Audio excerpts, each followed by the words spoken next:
Prions Dieu.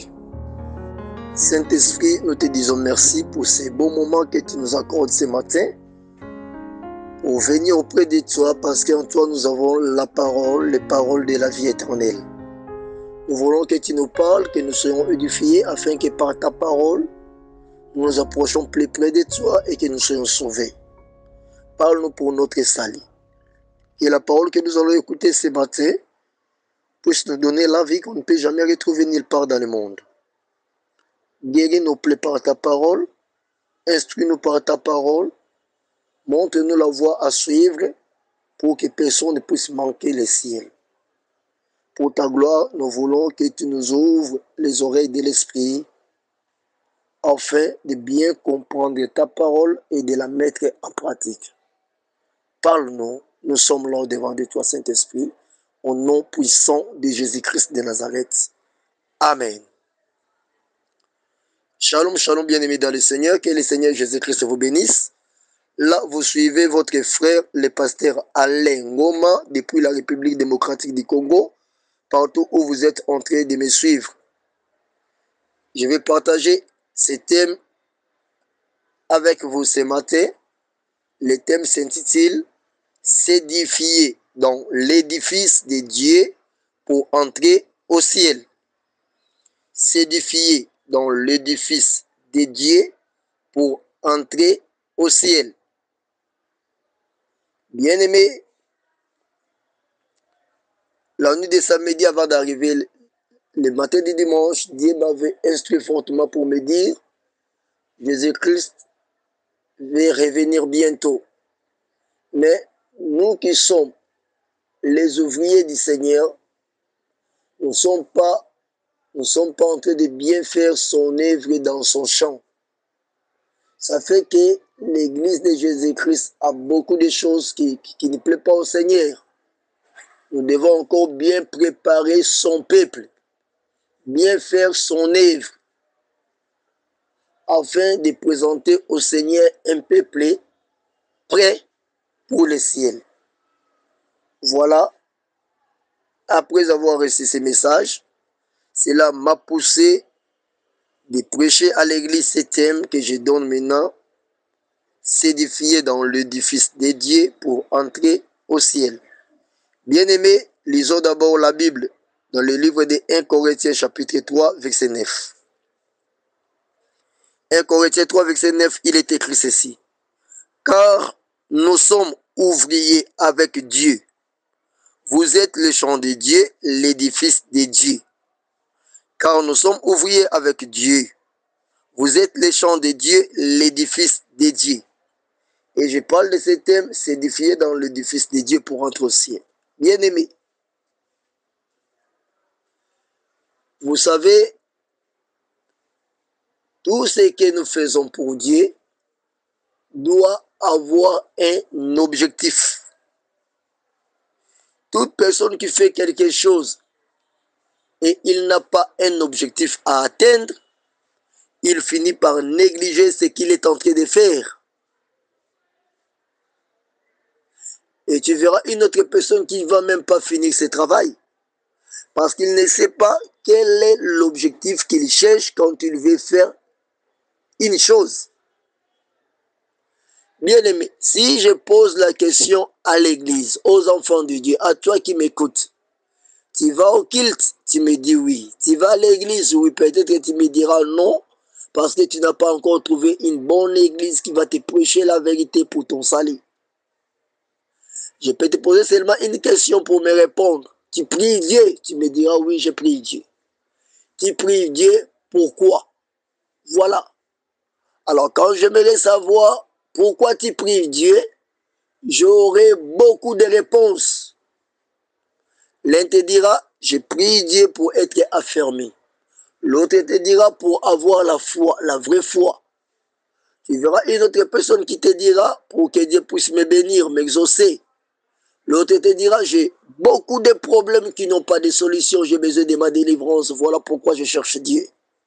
Donc chacun aura au moins sa réponse. Quelqu'un te dira, je prie Dieu parce que j'ai besoin d'un emploi. J'ai besoin d'un mariage erré. J'ai beaucoup de problèmes dans mon foyer, dans ma maison. J'ai besoin que Dieu puisse essuyer mes larmes, puisse intervenir dans mon problème. Je suis attaqué par les démons. Je veux que ces problèmes puissent prendre fin. Chacun aura sa réponse. Mais est-ce que toutes les réponses que nous pouvons donner, ce sont ça des vraies réponses pour lesquelles un enfant de Dieu doit prier le Seigneur? Vous savez, nous prions, nous ne recevons pas parce que nous prions mal, comme dit la Bible, comme avait dit notre Seigneur Jésus-Christ. Si je dis à quelqu'un de me répondre pourquoi tu vas au culte, ou bien pourquoi tu pries Dieu, j'aurai beaucoup de réponses. Et toutes ces réponses-là, bien-aimés, sont des réponses que Dieu n'entend pas de nous pour que nous nous approchions de lui. Je vais te faire constater une chose. Tu verras 9 sur 10 chrétiens, à la question de savoir pourquoi tu pries Dieu, vont me donner des réponses, mais une réponse qui sera une réponse liée par rapport à la terre. Je dis ça pourquoi? Bon, sois sincère avec Dieu. Et réponds-moi parce que je ne vais pas t'écouter. Pourquoi toi tu pries Dieu? Ou bien pourquoi tu vas faire les cultes à l'église? Ou bien chez toi à la maison, pourquoi tu cherches Dieu? Pourquoi tu pries Dieu? Donne-moi une raison valable qui te pousse de prier Dieu. Pourquoi tu pries Dieu? Quelle est ta réponse? Bien que je ne t'écoute pas. Essaye de me répondre. Même dans le silence dans ton cœur, pourquoi tu pries Dieu? Alors je te dirai 9 sur 10, la réponse que tu me donnes, quand je vais continuer la prédication, tu verras que peut-être c'est une réponse que Dieu n'entend pas. Dieu n'attend pas cette réponse-là pour que tu les cherches. Voilà pourquoi, quand tu pries Dieu, tu n'auras pas assez de réponses. Tu ne seras pas exaucé. Et voilà pourquoi le Seigneur Jésus-Christ avait dit, nous prions, mais nous ne recevons pas parce que nous prions mal. Le jour viendra quand je vais finir cet enseignement. Je vais commencer un enseignement pour montrer aux enfants de Dieu, nous prions mal. Comment bien prier? Je vais commencer, je crois, même demain. S'édifier dans l'édifice de Dieu pour entrer au ciel. Bien-aimé, je disais ceci. Pour prier Dieu, on doit prier Dieu avec un objectif à atteindre, avec une raison. Et si la raison n'est pas valable, quand tu vas prier Dieu, Dieu ne va pas t'écouter et ne va pas t'exaucer.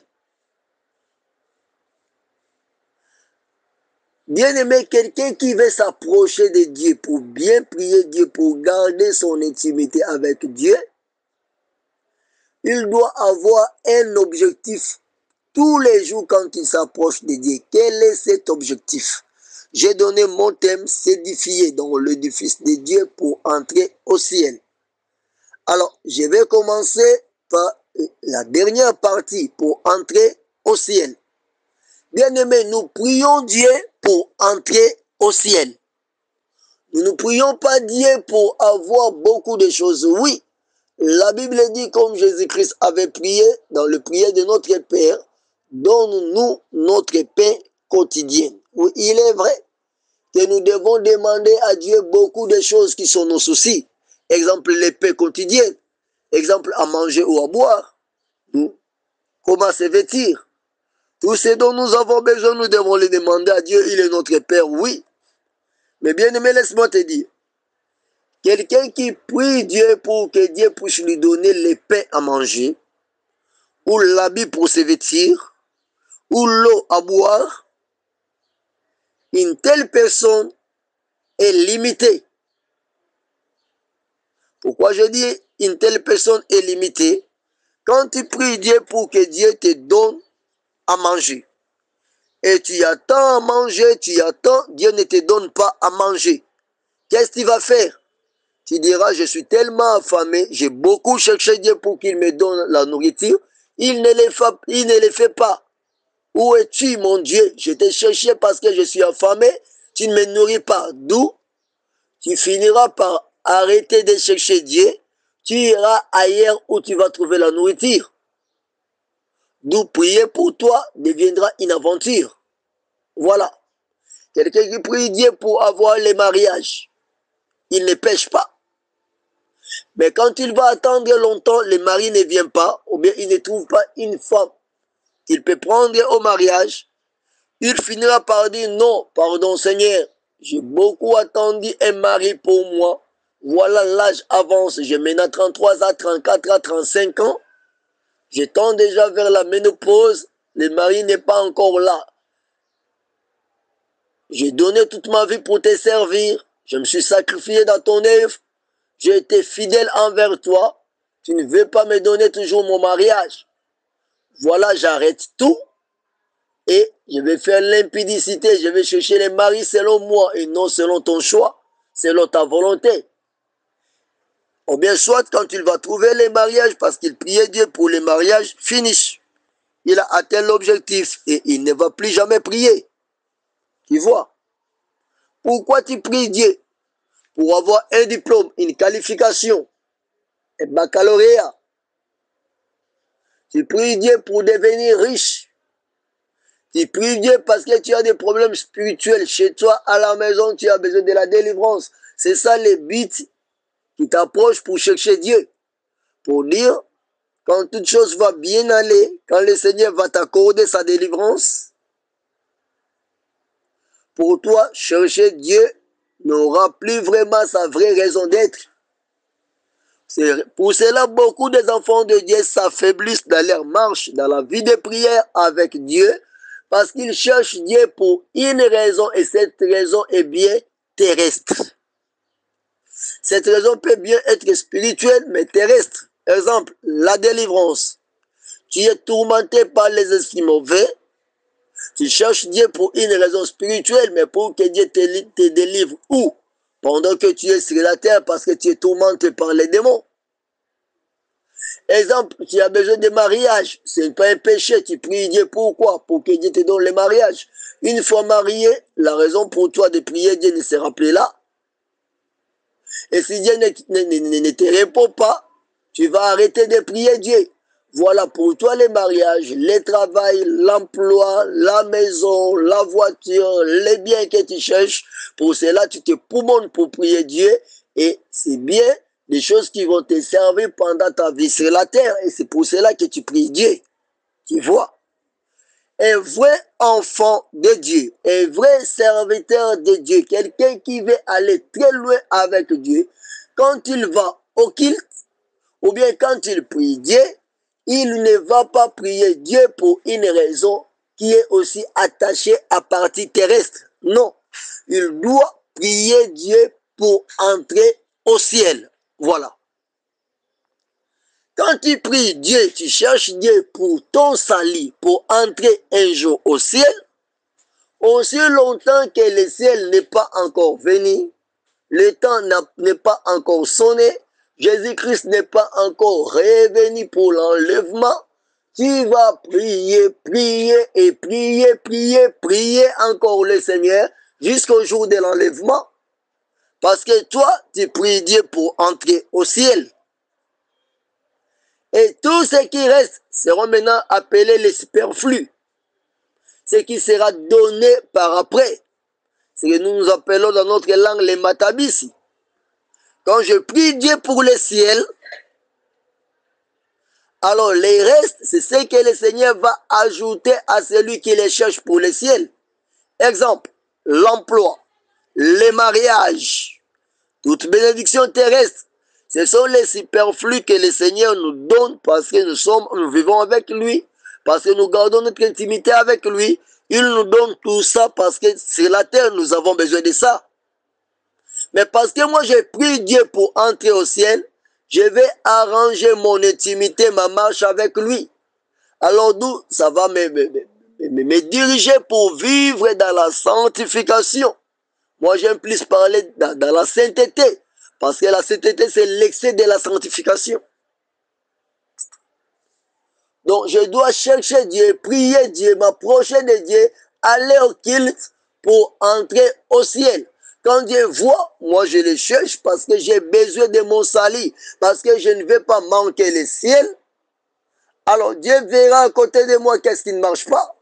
pour que je ne puisse pas perdre mon salut, pour que je ne puisse pas manquer le ciel. D'où Dieu va accomplir les petits désirs que le corps a besoin, que la chair a besoin.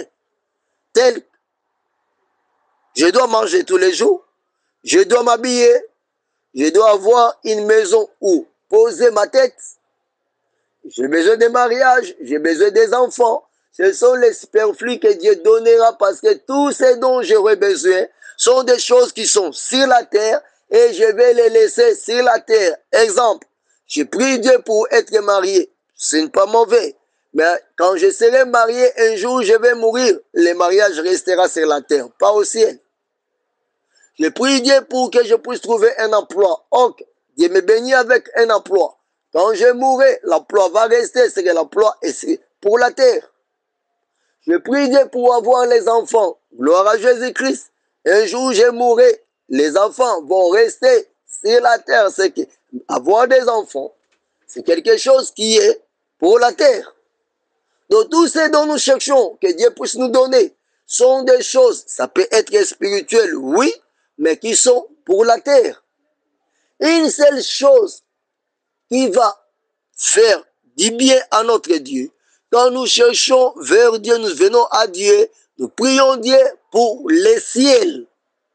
Je prie Dieu pour entrer au ciel. Je dois maintenant bien garder mon salut. Je dois vivre loin des péchés. Je dois vivre dans la sanctification, dans la sainteté.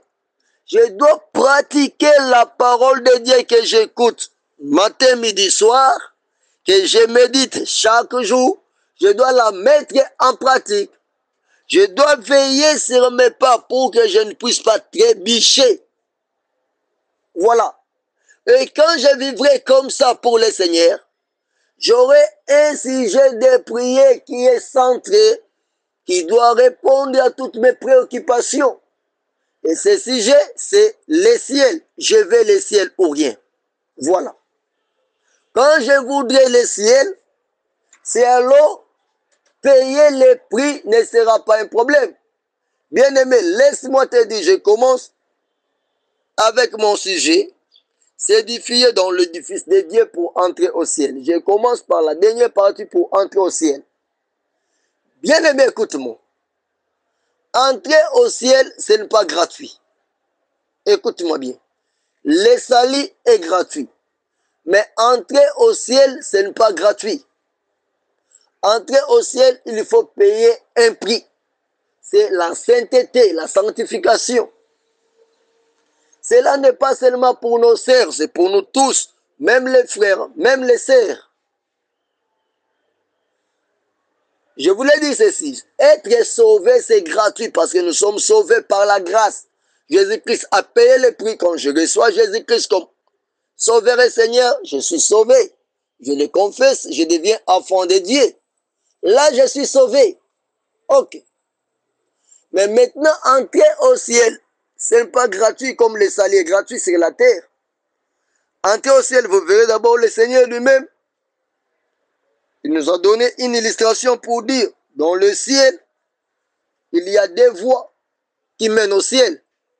La première voie a une porte, une petite porte qu'on appelle porte étroite. Et la deuxième voie a une grande porte, c'est une grande voie qu'on appelle voie large. Et cette voie large a une grande porte où l'accès est permis, l'accès est facile pour tout le monde. Mais la voie qui a une petite voie et une petite porte étroite, c'est la voie qui mène au ciel vers Dieu. L'autre, ça mène en enfer. Mais entrer au ciel, il faut emprunter la petite voie qui a une porte étroite. Pourquoi Dieu sait qu'il y a beaucoup de monde, beaucoup de ses enfants sur la terre, mais il va faire pour entrer au ciel, il faut qu'il y ait une porte étroite. Et il dit, efforcez-vous par entrer par cette porte étroite. Donc tu dois t'efforcer, tu dois payer un prix. Et la porte est tellement serrée, une très petite porte étroite. Tu dois t'efforcer pour entrer par la porte étroite. Ce n'est pas facile. Ce n'est pas facile, je te dis, mon frère, ma sœur. Alors tu dois t'efforcer, tu dois te sacrifier. Tu dois payer le prix. Quel est ce prix? C'est le prix de la sanctification, de la sainteté. Vivre loin des péchés.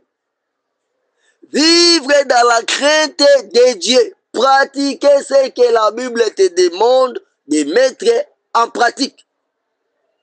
Pour entrer au ciel, quand tu cherches Dieu, quand tu pries Dieu, ton objectif est le ciel.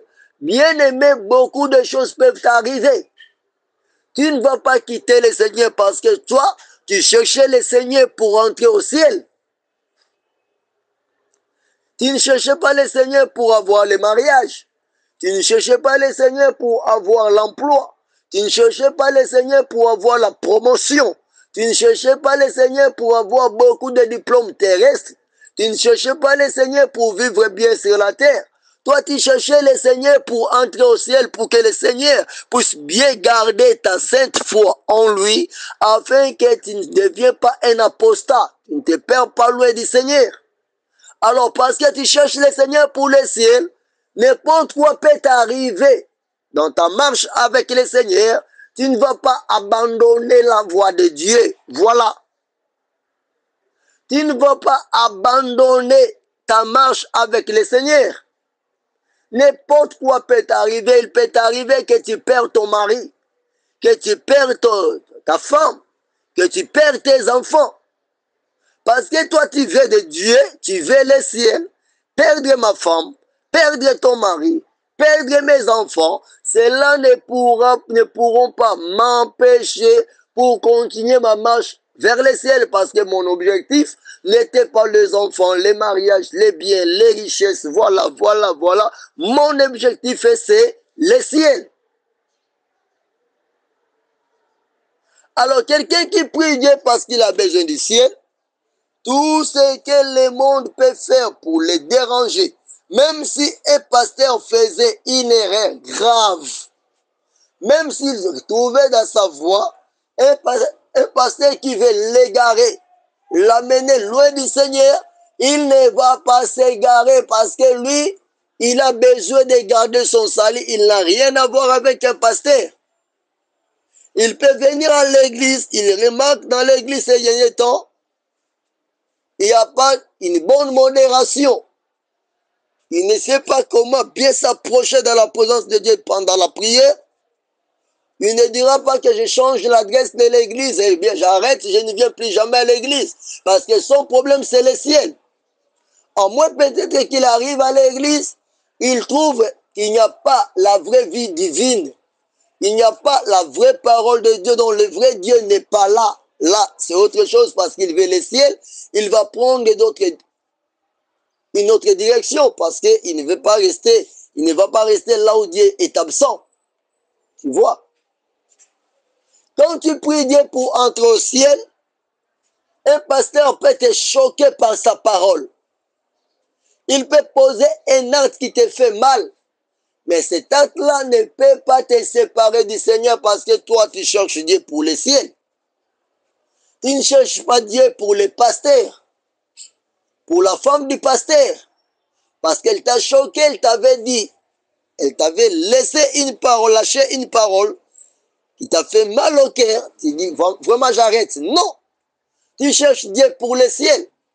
Tu vas continuer ta marche avec Dieu. Ton mari peut être un obstacle pour ton salut.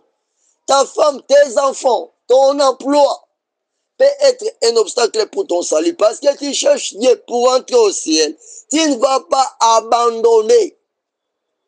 Tu peux rencontrer une grande déception dans la vie. Et ça te fait couler des larmes de jour au jour. Mais parce que toi, tu priais Dieu pour le ciel, même toutes les déceptions de ce monde ne pourront pas te séparer de l'amour du ciel, de l'amour de ton Dieu. Voilà. S'édifier dans l'édifice de Dieu pour entrer au ciel. Moi, je vais entrer au ciel. J'ai fait un calcul. Je commence mon premier pas avec le Seigneur. Mon terminus, c'est le ciel.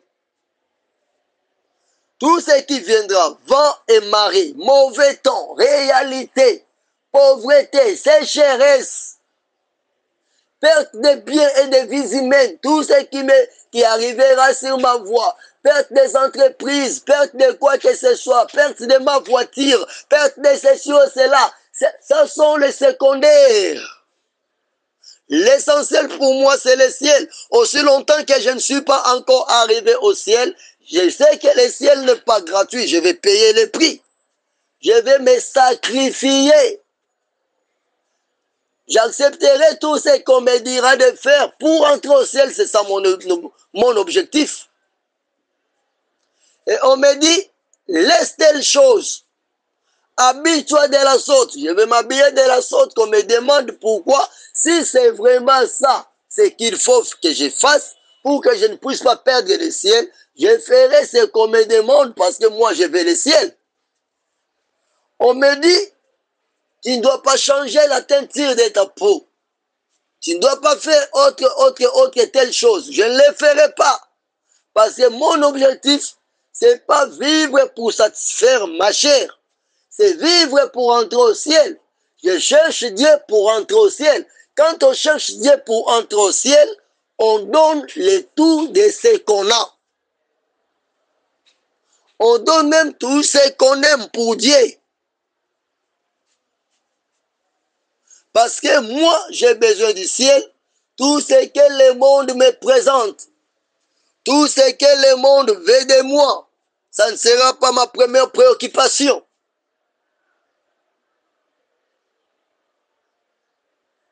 Seulement quand j'arrive quelque part, je trouve quelqu'un qui n'a pas Dieu avec lui. Là, parce que moi je cherche Dieu pour le ciel. Quand toi tu n'as pas Dieu, quand toi tu n'es pas dans les vrais, comment je vais continuer de marcher avec toi? J'arrête. Là c'est normal.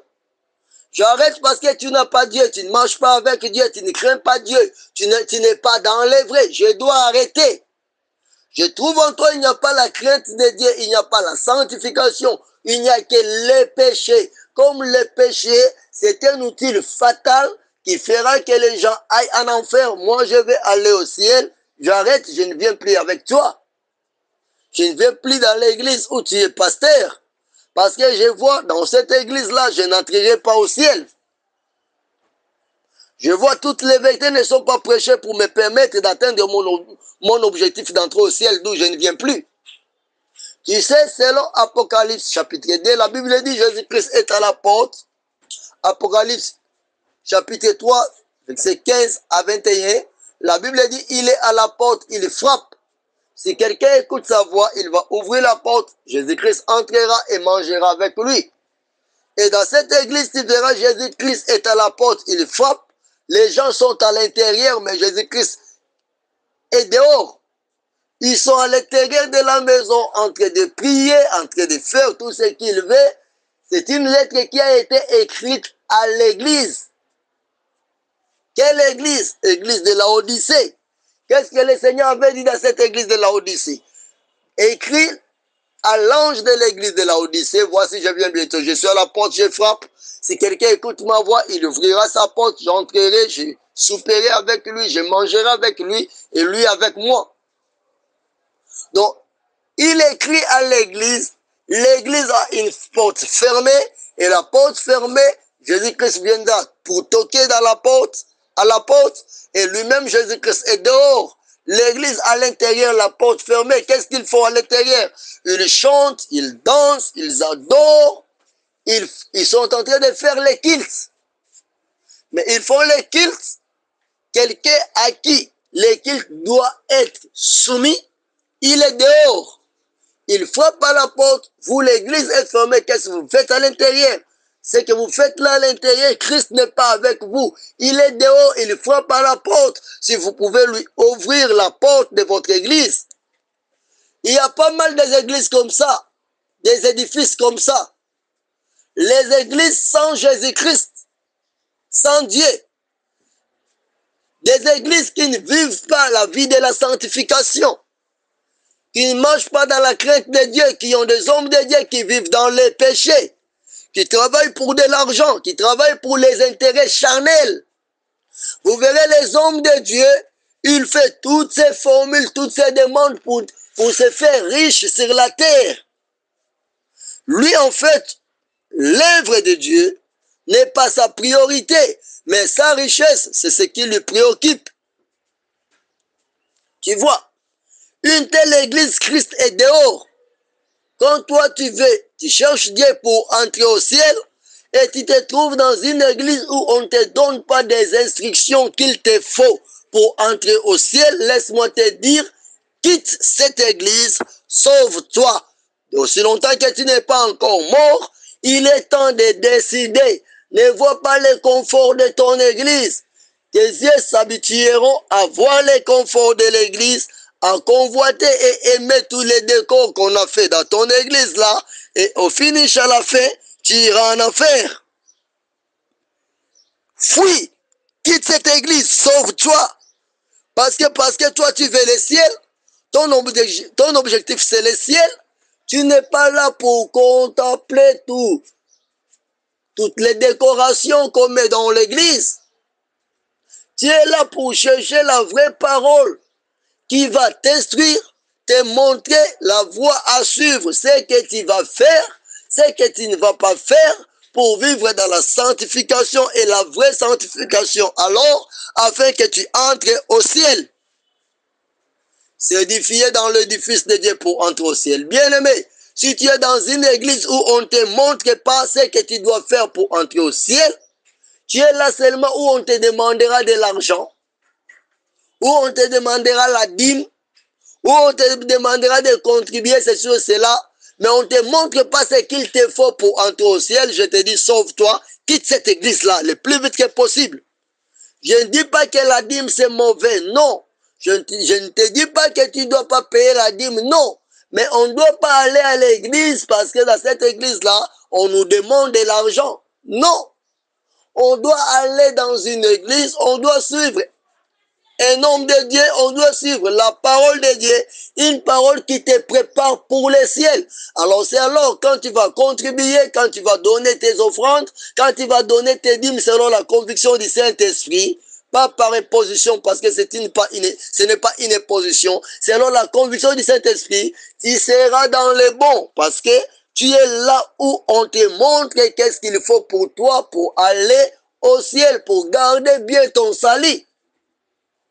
Tu aimes les hommes de Dieu qui te disent des choses qui sont des secondaires. Cherche celui qui te dira l'essentiel. Cherche une église où on te montrera la voie de l'essentiel. Et l'essentiel pour un enfant de Dieu, c'est le ciel. Dis-moi ce que je dois laisser, ce que je dois abandonner, comment je dois vivre, comment je dois marcher, ce que je dois dire ou ce que je ne dois pas dire, ce que je dois faire et ce que je ne dois pas faire, avec un seul objectif, que je puisse garder mon salut pour entrer au ciel. Voilà. Entrer au ciel, c'est ce que nous, les hommes de Dieu, nous sommes appelés à montrer aux enfants de Dieu. Parce que l'église, c'est l'endroit qui est destiné à préparer un peuple pour le Seigneur. Les hommes de Dieu, nous sommes là pour préparer un peuple à Jésus-Christ notre Seigneur. Si tu es un homme de Dieu, tu ne prépares pas le peuple pour le ciel, frère, c'est que tu prépares le peuple pour l'enfer. Ça veut dire quoi? Tu portes les mascarades d'un homme de Dieu, mais tu es un homme de Satan, un homme de diable, un serviteur de Satan. Parce que tout homme de Dieu doit préparer le peuple de Dieu pour le ciel. Alors nous, je peux tout parler dans la parole de Dieu, mais parler du ciel, ça sera ma vie de tous les jours. Même si je parle de n'importe quelle chose, mais le ciel, c'est ma priorité. C'est ça l'objectif d'un homme de Dieu, la mission d'un homme de Dieu, préparer un peuple pour Christ, pour l'enlèvement. D'où, même un enfant de Dieu, quand il vient prier Dieu, il va apprendre que je viens au culte pour me préparer pour le ciel. Et si ce que je manque me sera donné par après, gloire à Dieu. Et si je ne le trouve pas, gloire à Dieu. Bien aimé, la Bible dit quoi dans le livre des Hébreux chapitre 11? Il y a eu des gens qui ont demandé beaucoup de choses à Dieu. Il y a eu des gens à qui Dieu a fait des promesses, mais ils sont morts sans avoir s'accomplir ces promesses. Ce qui faisait leur joie, c'était quoi? Ce qui faisait leur joie était qu'ils attendaient une terre à venir. Donc, ils avaient la foi qu'il y a une terre à venir destinée pour nous. Même si ce qui m'a été promis, je ne l'ai pas touché entre mes mains, mais je vais entrer dans la terre promise. Voilà. C'est ça avec les enfants de Dieu. Tu peux avoir une promesse, on te dit, voilà, Dieu a dit que tu vas recevoir telle chose. Tu ne les reçois pas, tu vois vraiment, tu es en train de voir vraiment ton âge est en train d'avancer jusqu'à la fin. Ne t'en faites pas, un enfant de Dieu qui travaille, qui cherche Dieu pour le ciel, même s'il y a quelque chose qu'il ne trouve pas à obtenir, à recevoir, parce que lui, son problème n'est pas d'abord cette chose-là, n'est pas encore ce truc-là, c'est le ciel, il va continuer sa marche. Rien ne pourra l'empêcher d'arrêter sa marche avec Dieu parce que lui, c'est le ciel. Le ciel, c'est son problème. Voilà. S'édifier dans l'édifice de Dieu pour le ciel. S'édifier dans l'édifice de Dieu pour le ciel. Voilà, je venais de parler du ciel. Vous savez, beaucoup des enfants de Dieu, on ne leur parle pas du ciel. On ne leur présente pas le ciel. C'est sérieux, c'est tellement sérieux. C'est tellement sérieux. Le ciel, c'est notre priorité. Nous devons nous préparer pour le ciel. Et deuxième chose, s'édifier dans l'édifice de Dieu. C'est quoi l'édifice de Dieu? Est-ce que l'édifice de Dieu, c'est la maison de Dieu? Oui, bien sûr.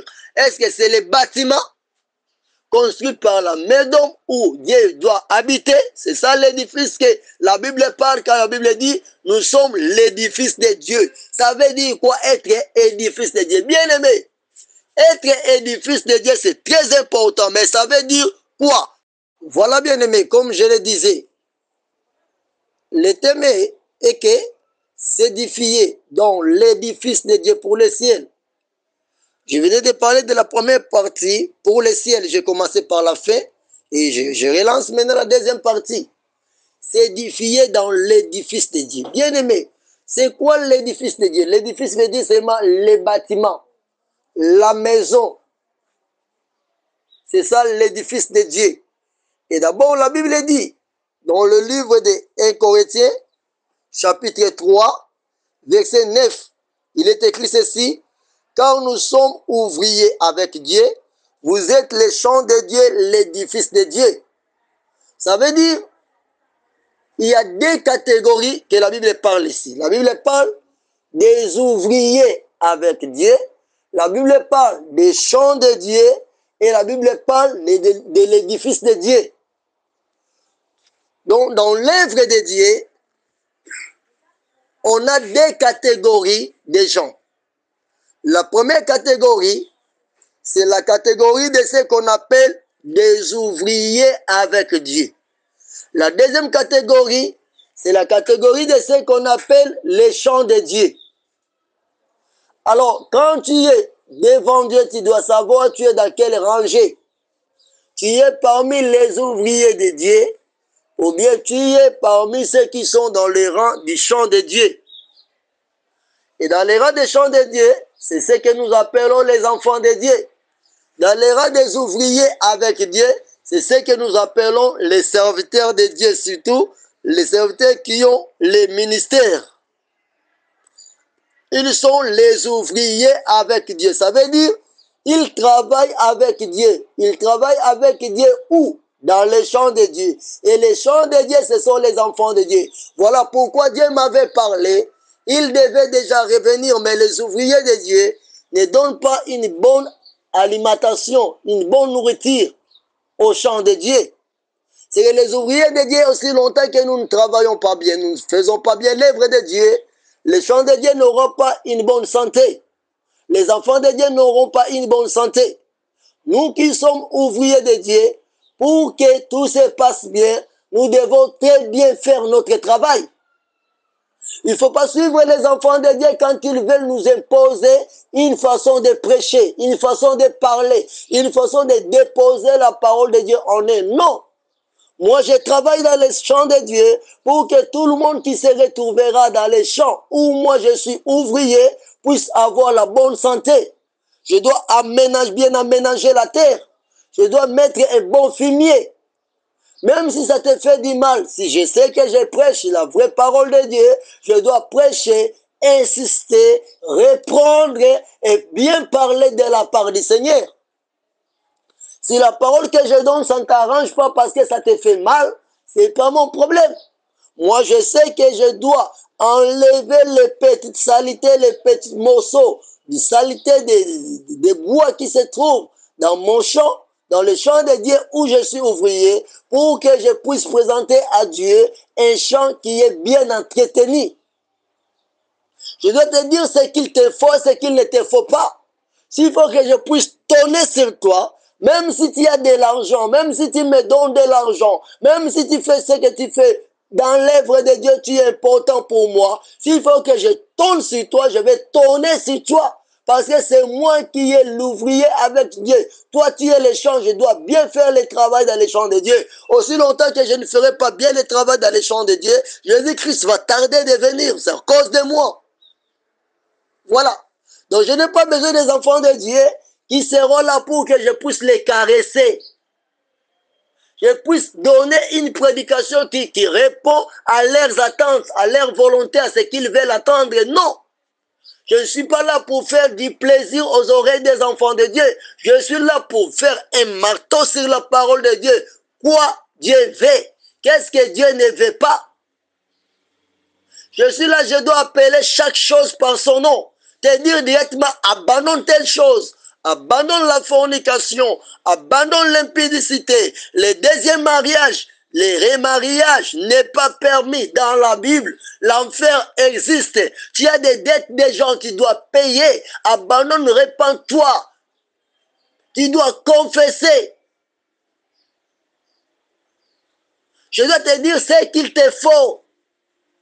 Je sais que tu vis dans le péché. Je te dis, frère, écoute, Dieu n'est pas d'accord avec toi. Avec telle pratique, soit pas à l'église, on te met dehors. Je ne veux pas les voir par rapport à ton argent, par rapport à ta contribution, par rapport à ta participation à l'église. Non. Moi, je prépare un peuple pour Christ. Tu as des problèmes avec tout le monde, tu ne sais pas faire la paix avec tout le monde. Quand tu ne sais pas faire la paix avec tout le monde, la Bible dit, Dieu nous a réconciliés avec lui et nous devons nous réconcilier entre nous aussi. La Bible nous demande de faire la paix avec tout le monde, en commençant avec Dieu. Même si tu as un problème avec quelqu'un, là où toi tu as raison, si longtemps il n'y a pas la paix, je te dirai, oublie ta raison, demande le pardon, arrange avec lui. Parce que moi, mon problème c'est quoi? Je te prépare pour le ciel. Mon problème n'est pas la raison que tu as face à un problème quelconque, non. Tu peux avoir une raison, tu te fais ennemi d'une personne. Quand tu es ennemi d'une personne, Jésus-Christ vient aujourd'hui, tu n'entreras pas au ciel. Écoute-moi.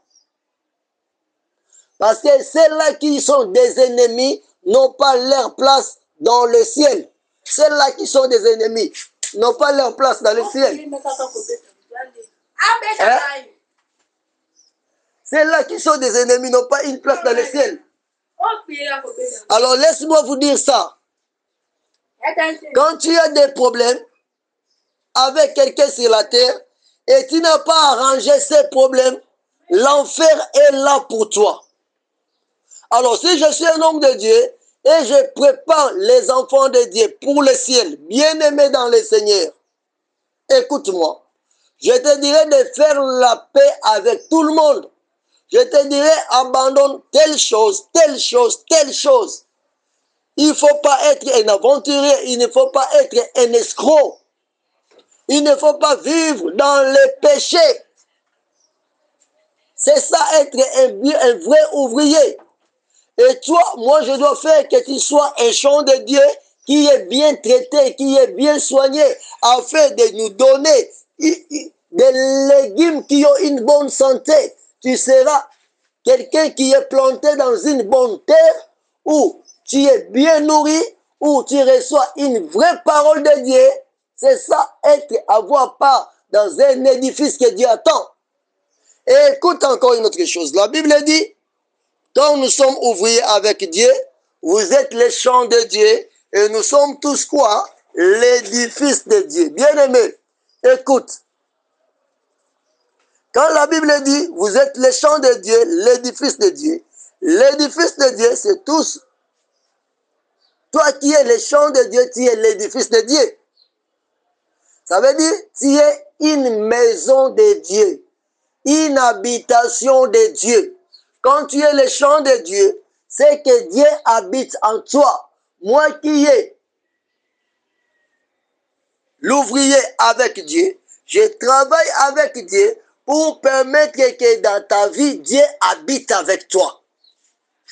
Donc je suis un travailleur, un serviteur de Dieu, pour que toi qui es le champ de Dieu, tu sois un édifice de Dieu, tu sois une habitation de Dieu, pour que Dieu habite dans ton corps, dans ton âme, dans ta vie, pour que ton corps, ton esprit et ton âme soient une habitation de Dieu. Je dis bien, ton corps, ton esprit, ton âme soient un édifice de Dieu.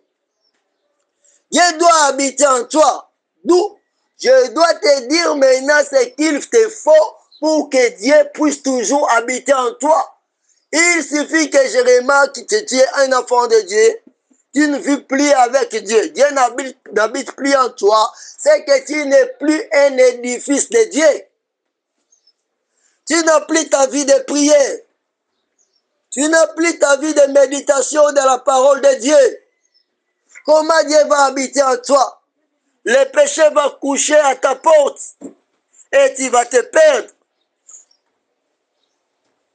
Quand tu es un édifice de Dieu, c'est que Dieu habite en toi. Le bien de ton cœur, ce qui te fera du bien, ce qui va t'arranger, c'est que quand tu fais des choses, toutes choses bonnes qui plaisent à Dieu, quand tu vas marcher pour laisser tout ton corps devenir une habitation de Dieu, tout ton âme, tout ton esprit, tes pensées, ta force, tout ce que tu fais sera là pour entrer au ciel. Et moi, c'est alors je serai un bon ouvrier pour Dieu. Si j'ai avec moi un peuple qui sont des hypocrites, ils parlent de Dieu après un temps, ils vivent dans le péché. Ils parlent de Dieu après un temps, ils font autre chose. Quand ils parlent avec toi, ils parlent d'autre chose. Quand ils font d'autres choses en secret qui attristent le Saint-Esprit. C'est que moi qui est ouvrier avec Dieu, qui est en train de travailler dans ce champ, je fais un mauvais travail. Toi, tu es un édifice de Dieu. Tu dois être quelqu'un qui est transformé, né de nouveau. Tu dois vivre dans la piété. Tu dois prêcher les autres par l'exemple et par les discours. Ta façon de dire, de parler, tu dois être un exemple pour prêcher les autres. Quand tu es le champ de Dieu, l'édifice de Dieu, il y a un ouvrier de Dieu qui est auprès de toi et qui fait bien son travail. Et tu te retrouves quand tu vis avec les autres, il n'y a pas une différence entre toi et les autres. Écoute-moi ce que je te dis, c'est que soit l'ouvrier de Dieu qui travaille dans ton champ ne fait pas un bon travail. Ou bien soit toi qui es un hypocrite, tu ne veux pas pratiquer la vraie parole de Dieu qu'on t'enseigne. Tu vois? Écoute-moi. Si tu es un vrai champ de Dieu, si tu es vraiment un édifice de Dieu où Dieu habite en toi, il suffit qu'on te met ensemble avec les infidèles, ils vont directement comprendre que non, toi, tu es différent d'eux. Tu n'es pas comme eux. Tu verras, on va te surnommer. Toi, tu es pasteur, apôtre, prophète, maman pasteur. Mais peut-être que tu n'es pas la femme d'un pasteur, mais on t'appellera maman pasteur. Maman Mosali Nanzambe, maman servante de Dieu. Pourquoi on va te surnommer tout ça?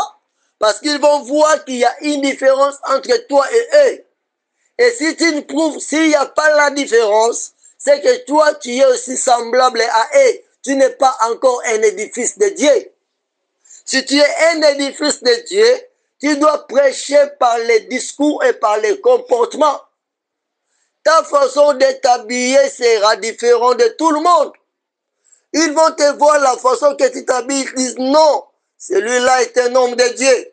Celui-là est une servante du Seigneur. Ils vont voir ton langage, ta façon de parler sera différent de leur langage.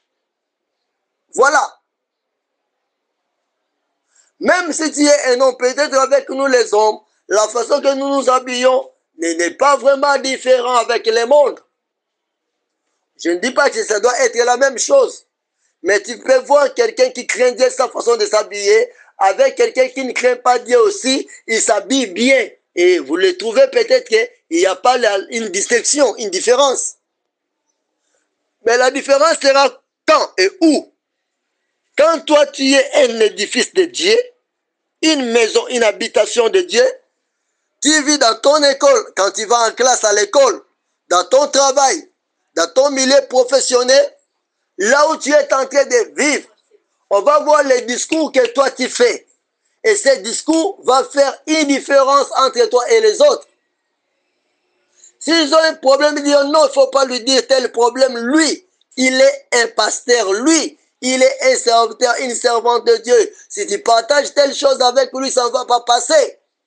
Pourquoi? Le discours que tu leur apportes fait la différence entre toi et les autres.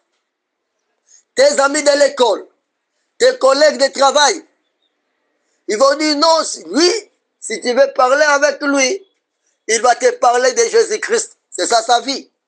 Alors, entre-temps, ça va garantir ta vie. Ça va garantir ta vie dans le Seigneur. Pourquoi ça va garantir ta vie dans le Seigneur, bien-aimé? Tu ne seras plus permis. Tu n'auras pas le temps de parler de bêtises avec les autres parce que tu es déjà habitué à parler, à partager avec eux de la part du Seigneur. Du fait que tu partages avec eux la parole de Dieu, tu n'auras pas le temps de parler de n'importe quoi avec eux.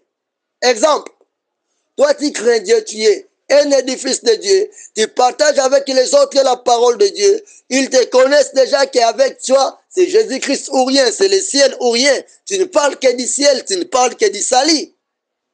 Alors, tu ne vas plus te permettre de t'approcher de ton ami pour dire, camarade, moi je commence à convoiter cette fille-là.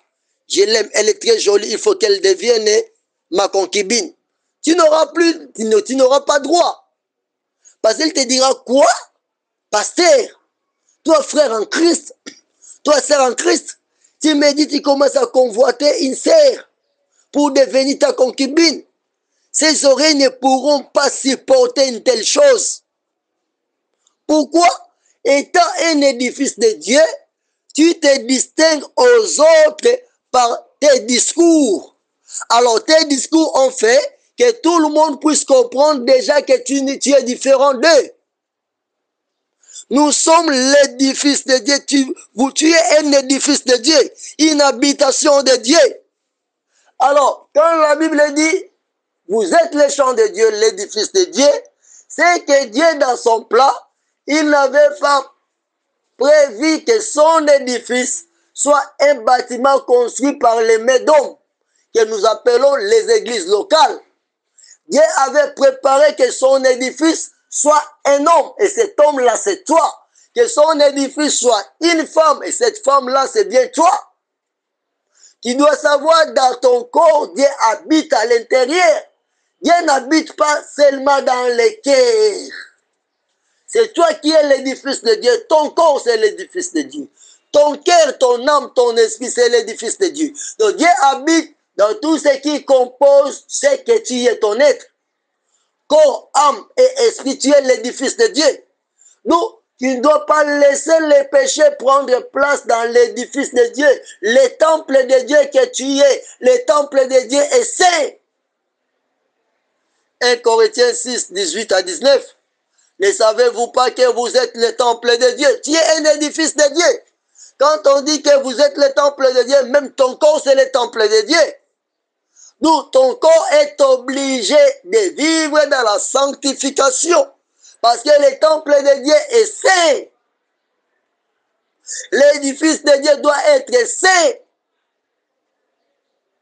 Alors, du fait que le temple de Dieu est saint, le péché ne doit pas avoir sa place dans ta vie. Laisse-moi te dire, la première porte facile du péché qui fait que le diable puisse récupérer la vie d'un enfant de Dieu pour détruire les champs de Dieu, c'est quoi? Ce sont les pensées. Dis avec moi, les pensées.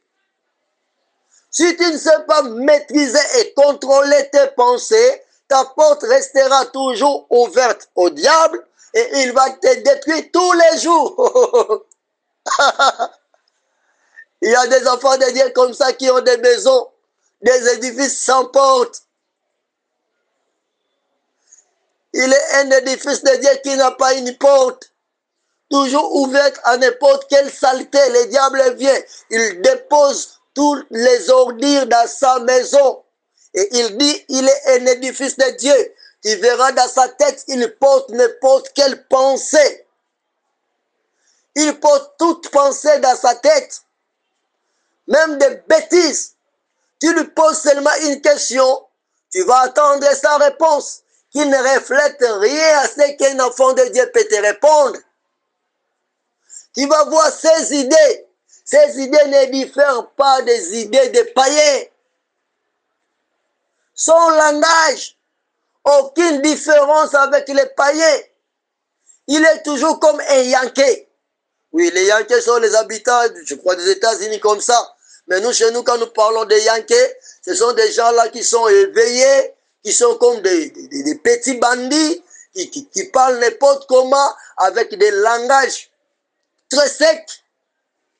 C'est ce que nous appelons Yankees chez nous. Excusez-moi. Je dois m'expliquer pour savoir quand je parle des Yankees de quoi je veux parler. Donc tu verras des enfants de Dieu qui ont des langages comme ça, très secs. Il te fait une réponse, tu as envie de vomir.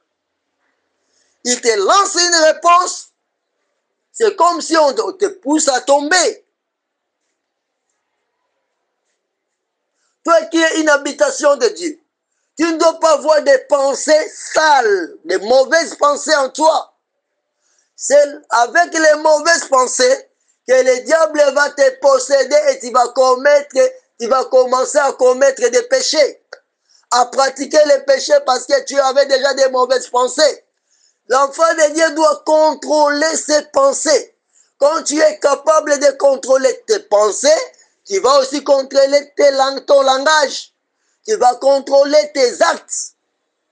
Tu vas contrôler tes émotions parce que tu es capable de contrôler tes pensées. Tu vas contrôler tes sentiments. Tout ce que tu dois faire, tu dois le faire pour la gloire de Jésus-Christ. Parce que toi, tu es saint, parce que tu es le temple de Dieu. Tu es l'habitation de Dieu.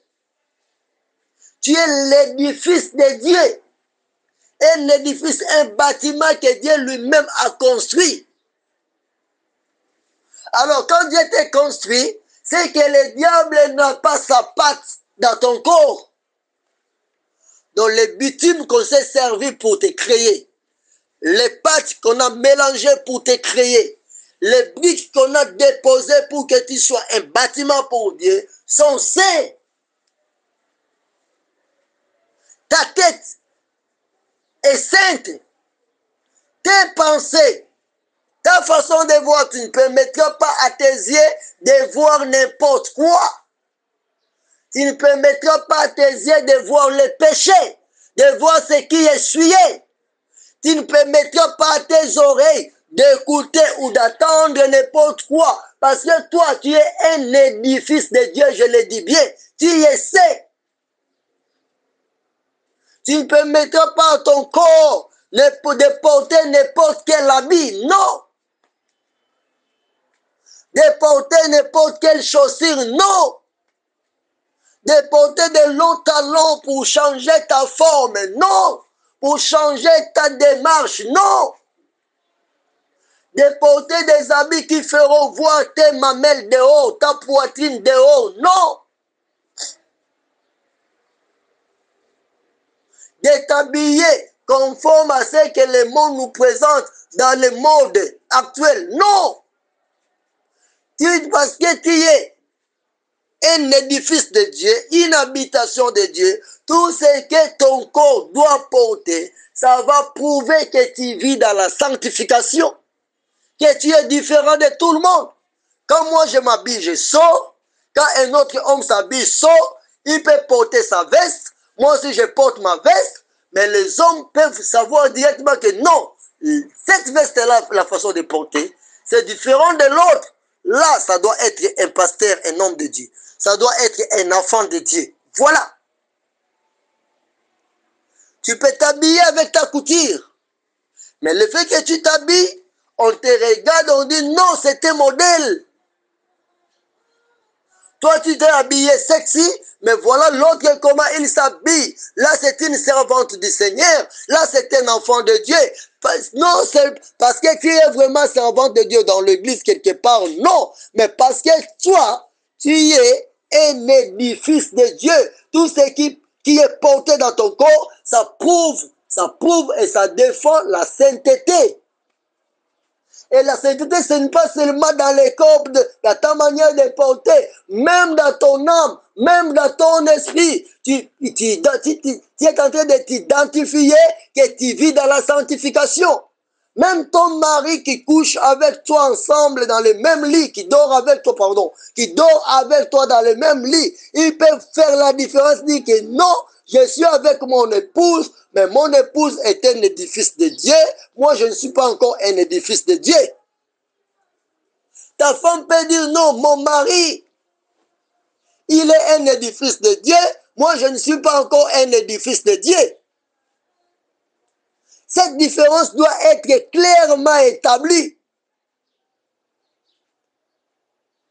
Vous êtes l'édifice de Dieu.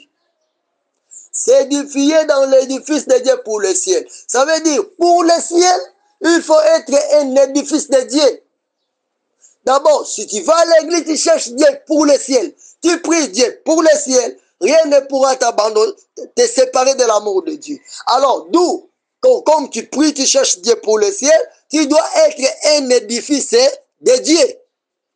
Tu dois être un édifice de Dieu. Quand je me présente quelque part, tout le monde qui me regarde savent déjà qu'un saint est venu parmi nous. Là, je vous dis, un homme saint, d'où nous devons changer notre causerie, nos sujets, tout ce que nous disons, nous devons les changer. Ou bien, jusqu'à ce qu'il puisse se déplacer. Nous ne devons pas parler de n'importe quoi. Même ce que nous faisons, nous ne ferons plus de n'importe quoi. Parce que celui qui est avec nous, c'est un homme qui est un édifice de Dieu.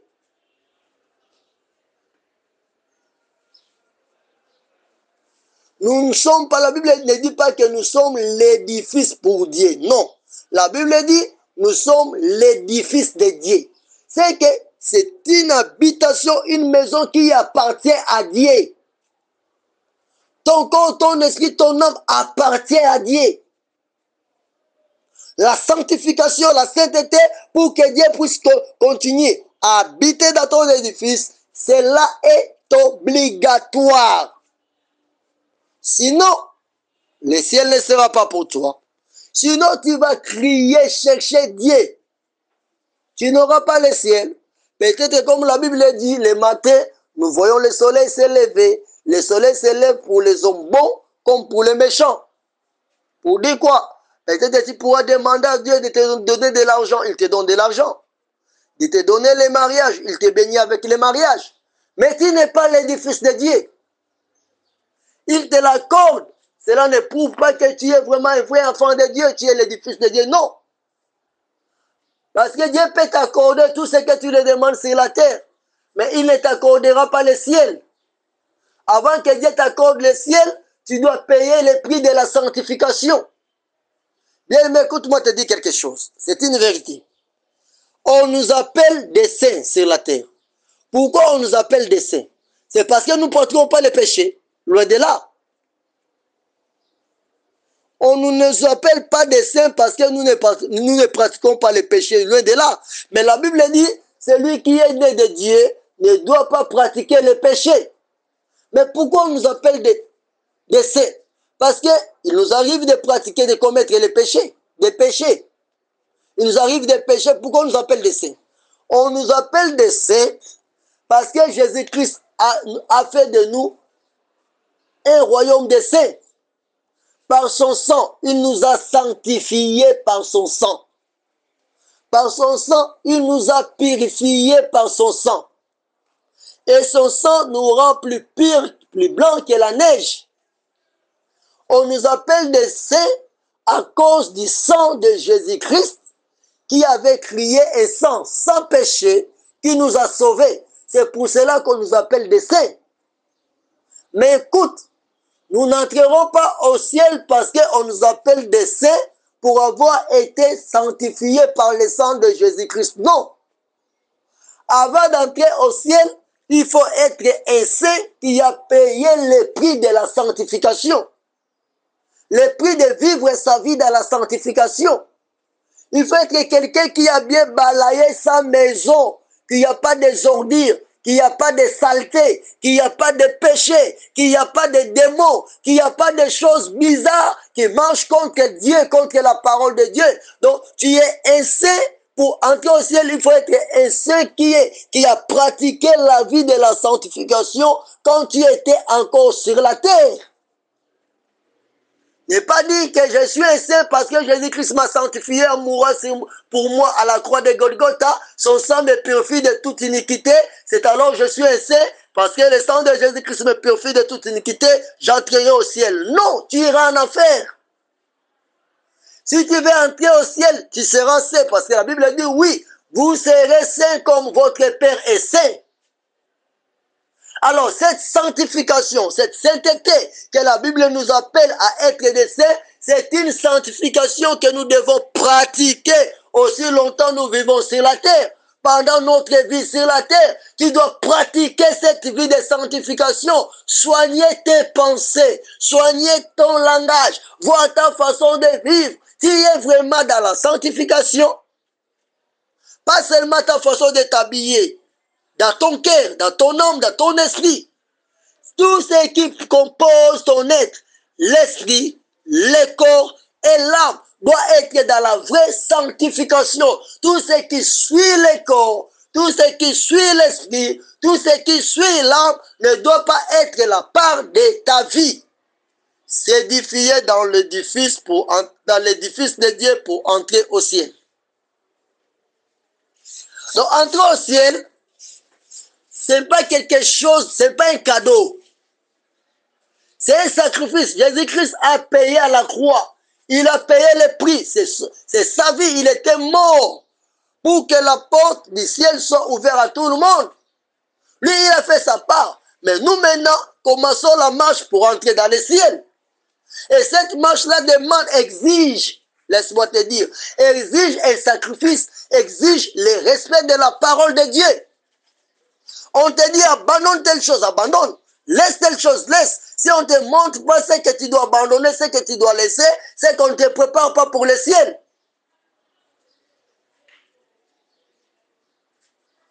On te dira tu es en Christ, il n'y a pas de condamnation pour toi. Non.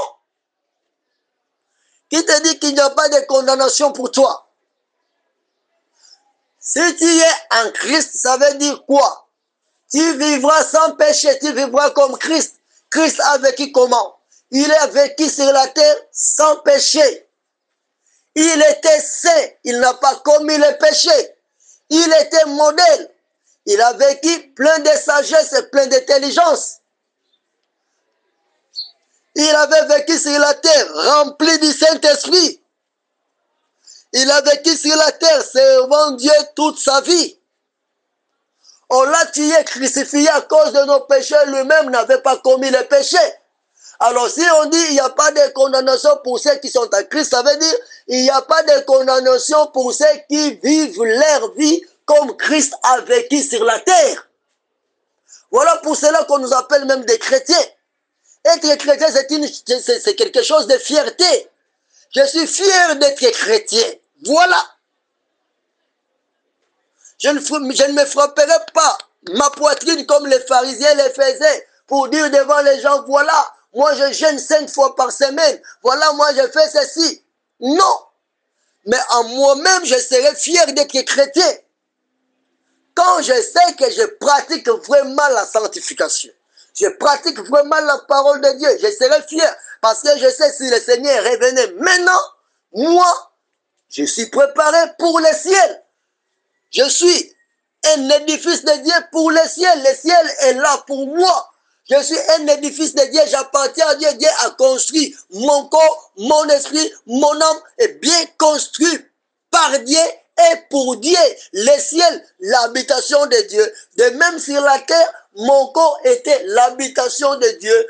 Mon esprit était l'habitation de Dieu. Mon âme était l'habitation de Dieu sur la terre. C'est alors le Saint-Esprit va me faire monter calmement jusqu'au ciel. Je serai aussi bien habité dans le ciel parce que dans le ciel, il n'y a que la sanctification, la sainteté. Et la sanctification, ce n'est pas quelque chose que moi je vais apprendre au ciel. C'est quelque chose que j'ai déjà appris sur la terre, que je l'ai pratiqué sur la terre. Alors si sur la terre j'ai appris à pratiquer les péchés, à vivre dans les péchés, je n'aurai pas un espace, une place au ciel. Parce que ce que je me suis habitué à pratiquer, les péchés, n'a pas sa place dans le ciel. Voilà. Alléluia. Ça n'a pas sa place dans le ciel. Toi tu veux que moi je te prêche quoi? Je te prêche de changer les boucles d'oreilles tous les jours. De changer les couleurs de tes lèvres, les rouges à lèvres, de changer les faux de tes ongles là, de mettre les faux là qui seront très longs, de changer tes chevelures, des chevelures brésiliennes. Tu veux que je te prêche quoi? De porter des habits, toi tu es un homme, tu vas porter des habits habillés comme des musiciens païens mondains. Tu veux que je te prêche quoi? Je dis seulement que non, tu vas voyager, tu auras beaucoup d'argent, tu seras béni, tu auras des enfants, tu seras un grand homme, tu seras une grande dame. Tu veux que je te dise quoi? Qu'aujourd'hui, tu vas trouver un bon travail. Non. Moi, ce que je dois te dire, qu'aujourd'hui, Dieu veut que tu te prépares pour le ciel. Abandonne le péché. C'est pourquoi Jésus-Christ, quand il est venu, quelle a été sa première prédication? Répentez-vous. Répentez-vous. Tu dois renoncer à toi-même. Quelle était la prédication de Jean-Baptiste? Convertissez-vous, répentez-vous. Voilà. Alors tu veux, le Seigneur que moi je sers, il a commencé par parler de la repentance. Moi aussi, je te dis, tu dois te convertir, tu dois te repentir, tu dois te préparer pour le royaume des cieux. Tu te fâches contre moi. Mais si mon Seigneur avait, pour préparer l'édifice de Dieu, si mon Seigneur avait commencé par prêcher sur les voyages, sur l'argent, sur la bénédiction terrestre peut-être, voilà pourquoi je te dis, si nous voulons entrer au ciel, nous ne devons pas prier Dieu pour avoir les biens matériels de ce monde. Bien que nous en avons besoin, ce sont les superflus qui nous seront donnés par-dessus. Nous devons prier Dieu pour nous préparer afin d'entrer au ciel. Alors quand je me préparais pour entrer au ciel, je vais pratiquer la vraie sanctification, intérieure et extérieure. Et quand je vais pratiquer la vraie sanctification, je serai l'édifice de Dieu qui vit dans la sanctification sur la terre. Quand le Seigneur va revenir dans les airs, il va me prendre avec lui, j'habiterai avec lui dans les airs parce que déjà sur la terre, j'étais un édifice de Dieu. Je ne vivais pas dans le péché. Vivre dans le ciel où le péché n'a pas accès, ça ne sera pas un problème pour moi. Voilà. Toi, tu es un enfant de Dieu. Tu es un homme de Dieu. Tu es une servante de Dieu. Sur la terre, tu es plein de péchés, bourré de péchés. Un pécheur tout fait, mais hypocrite, qui montre les autres comme si tu vivais dans la sanctification. Mais quand le Seigneur viendra, tu n'es pas un édifice de Dieu. Tu n'es pas un édifice de Dieu. Tu n'auras pas ta part pour entrer au ciel. Ta place est où? Dehors. Léché. Ta place ne sera pas dans le trône de la gloire. s'édifier dans l'édifice de Dieu pour entrer au ciel. Tu veux entrer au ciel, tu dois être un édifice de Dieu. Et deuxièmement, bien-aimé, je disais de s'édifier dans l'édifice de Dieu pour entrer au ciel. Comment maintenant s'édifier dans l'édifice de Dieu pour entrer au ciel? Comment on doit s'édifier dans la maison de Dieu pour entrer au ciel? Voilà, bien-aimé, que le Seigneur Jésus-Christ vous bénisse. Nous venons pour aller à la fin de la troisième partie avec les thèmes que nous partageons, s'édifier dans l'édifice dédié pour le ciel. Nous avons commencé de parler sur le ciel, nous avons parlé de l'édifice de Dieu et nous voulons parler de s'édifier. Comment nous pouvons nous édifier dans l'édifice de Dieu pour entrer au ciel. Lisons 1 Pierre, chapitre 2, verset 5. Il est écrit ceci. Et vous-même, comme des pierres vivantes, édifiez-vous pour former une maison spirituelle, un saint sacerdoce, afin d'offrir des victimes spirituelles agréables à Dieu par Jésus-Christ. La parole du Seigneur. Voilà. Nous-mêmes comme des pierres vivantes, nous devons nous édifier pour former une maison spirituelle, un saint sacerdoce.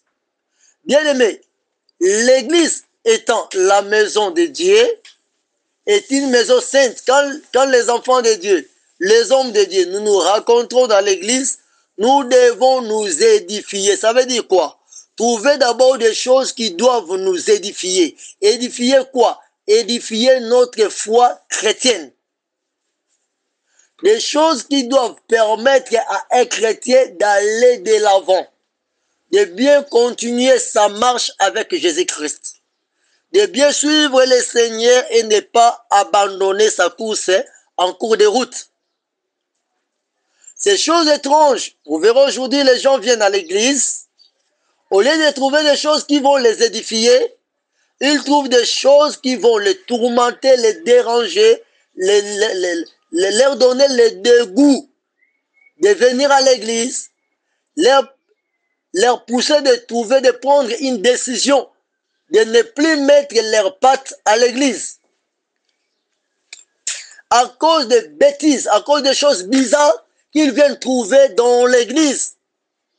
Ils ont quitté le monde, ils arrivent à l'église, ils trouvent à l'église devient un centre de problèmes, un centre de conflits,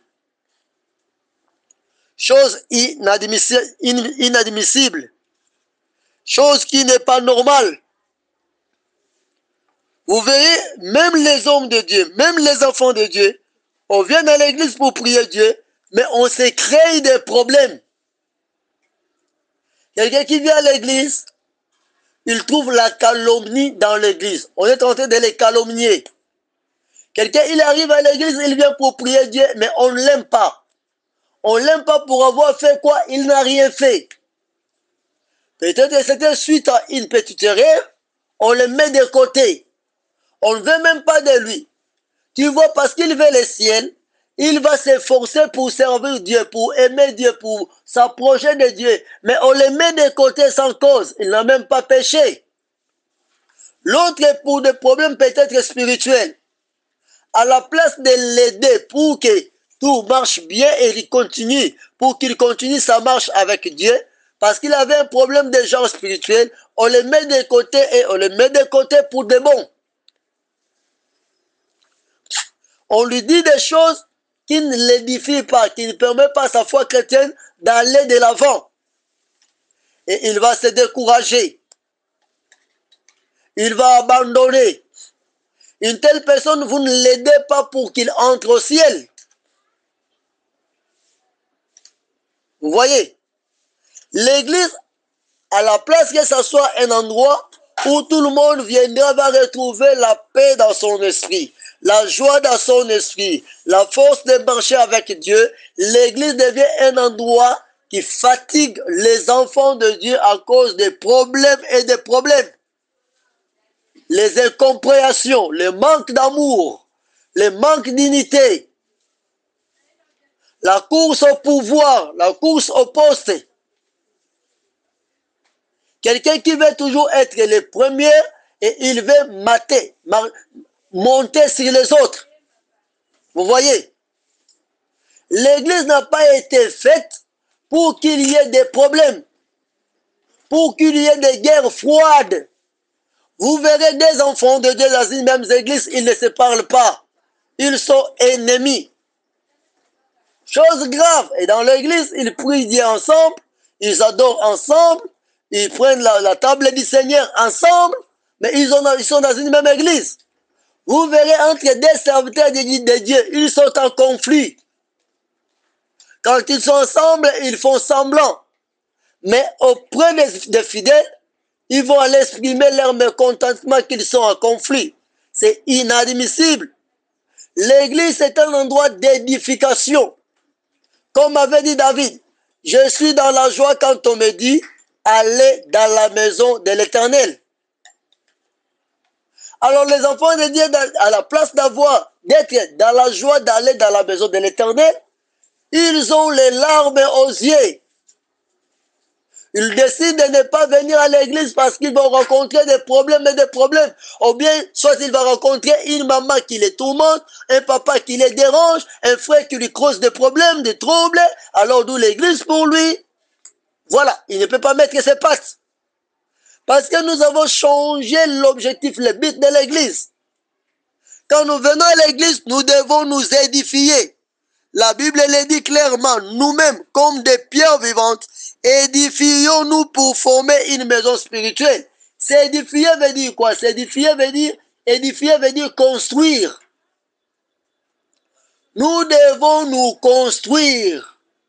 Donc, quand je viens à l'église, ce que je fais, ça doit construire la foi de mon frère et de ma sœur pour lui permettre d'aller très loin avec le Seigneur.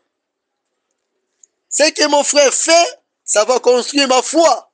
Ce que mon pasteur fait, c'est pour construire la foi du peuple de Dieu. Vous verrez même les hommes de Dieu qui divisent les enfants de Dieu par leurs arguments, par leurs propos. Tu dis des choses qui divisent l'église parce que tu veux avoir une partie qui vont t'appuyer, qui vont aussi te défendre. Tu veux avoir une popularité dans l'église de Jésus-Christ. Tu veux avoir les gens qui vont t'appuyer, t'acclamer, te féliciter. Voilà. Ce n'est pas ça. L'église, le peuple qui vient dans l'église s'appelle bien le peuple de Dieu. Ce sont les enfants de Dieu, le Seigneur Jésus-Christ avec son sang à la croix, pour ces enfants-là qu'ils soient sauvés. Ce ne sont pas nos peuples à nous qui sommes hommes de Dieu. Ce ne sont pas nos enfants charnels dans nos maisons. Ce sont les enfants de Dieu. Nous ne devons pas chercher la popularité dans l'église. Pour qu'on m'acclame, qu'on dise, voilà, pasteur Alain Ngoma, il est ceci, cela, voilà. Non, c'est un endroit de l'édification, s'il vous plaît. Nous devons faire que l'église, tout le monde qui arrive à l'église ait la joie, ait la paix dans son cœur. S'il arrive qu'il a écouté une parole qui le dépasse, qui lui fait mal, Paul a dit, si je vous ai attristé par ma lettre, je vous ai attristé pour votre salut. Voilà. Si la parole de Dieu touche une personne et ça lui fait mal dans le cœur parce que c'est la parole de Dieu, c'est à lui de se convertir. Mais non, ce n'est pas que nos habitudes, nos comportements, notre façon de parler, nos langages, nos mauvais comportements qui doivent attrister les enfants de Dieu et les chasser loin du Seigneur. Non, l'église c'est un endroit d'édification. Nous devons nous édifier pour être une maison spirituelle. Si nous voulons que notre église, que nous soyons des maisons spirituelles, quand nous nous rencontrons, nous devons tenir compte que dans l'église, tout le monde est édifié. Si tu vois ce que tu vas dire, ça va blesser quelqu'un, mieux vaut ne pas le dire. Sauf que si c'est la parole de Dieu qui blesse une personne parce qu'il se conduit mal, ok, là c'est à lui de se convertir.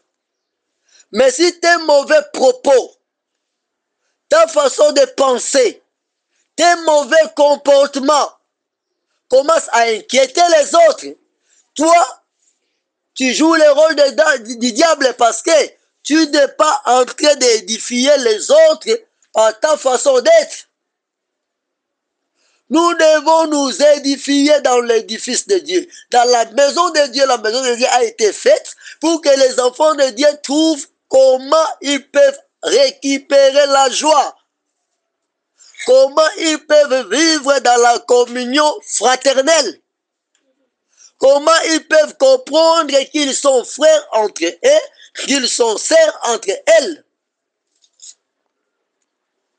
Alors si dans l'église ce sont les centres des problèmes, moi j'aime dire les problèmes au pluriel.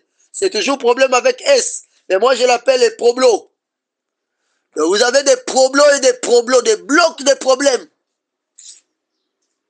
Vous voyez une église qui a des problèmes et des problèmes à tel point, quelqu'un est prêt de s'éloigner du Seigneur, de faire même l'apostasie à cause de vos problèmes qui dérangent, qui tourmentent tout le monde. Et avec ça, la Bible dit, pourquoi on doit avoir des problèmes entre nous frères? Et des problèmes entre frères, c'est comme des verrous dans la douche qui ne finissent pas si facilement.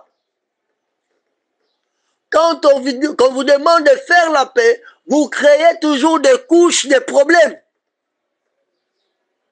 Alors quelqu'un va trouver mieux d'aller passer son temps dans une stade de football à la place de venir à l'église, parce qu'à l'église, il va trouver des problèmes qui vont les troubler, qui vont les tourmenter, qui vont les dépasser. L'église, c'est un centre d'édification, bien-aimé.